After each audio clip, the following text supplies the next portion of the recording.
एक बार की बात है, एक छोटे से गांव के पास एक गहरी और डरावनी झील थी।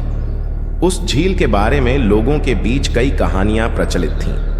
कहते थे कि झील में एक अदृश्य राक्षस रहता है जो रात को झील के किनारे आने वाले किसी भी इंसान को खींच लेता है। गांव के बच्चे उस झील के बारे में सुनकर हमेशा डरते थे, लेकिन 3 दोस्त आर्यन, नीतू और रोहन काफी साहसी थे।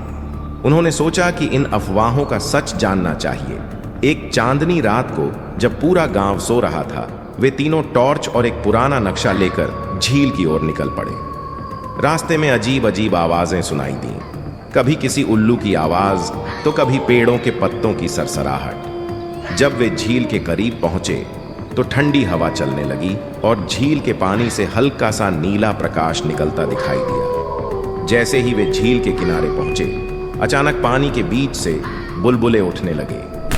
तीनों डरकर पीछे हटे, लेकिन फिर हिम्मत जुटाकर झील के पास जाने का फैसला किया। नीतू ने धीरे से पानी में एक पत्थर फेंका। अचानक पानी में एक भयंकर शोर हुआ और झील के बीच से एक चमचमाती परछाई उभरने लगी। ये क्या है? आर्यन ने घबराकर कहा। परछाई धीरे धीरे स्पष्ट होने लगी। वह एक बूढ़ी औरत की आकृति थी जो रो रही थी। उसने कहा, मैं इस झील में कैद हूँ। सालों पहले मुझे यहाँ मारकर फेंक दिया गया था। अब मैं सिर्फ सच जानने वालों को ही छोड़ती हूँ। नीतू ने डरते डरते पूछा, हम आपकी मदद कैसे कर सकते हैं? बूढ़ी औरत ने कहा, झील के किनारे एक बड़ा पेड़ है, उसके नीचे एक पुराना संदूक दबा है। उसमें मेरे हथियारों का राज छिपा है।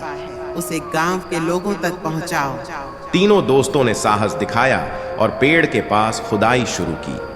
कुछ देर बाद उन्हें एक लोहे का संदूक मिला। उसमें एक पुराना पत्र और कुछ गहने थे।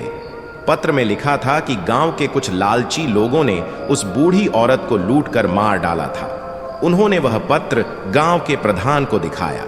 प्रधान ने पूरे गांव को इकट्ठा किया और दोषियों को सजा दी। इसके बाद झील की रोशनी गायब हो गई और वह बूढ़ी औरत की आत्मा मुक्त हो गई। तीनों दोस्तों की बहादुरी की खूब तारीफ हुई, लेकिन वे कभी भी उस झील के पास अकेले जाने की हिम्मत नहीं जुटा पाए। साहस और सत्य हमेशा डर और झूठ पर विजय प्राप्त करते हैं।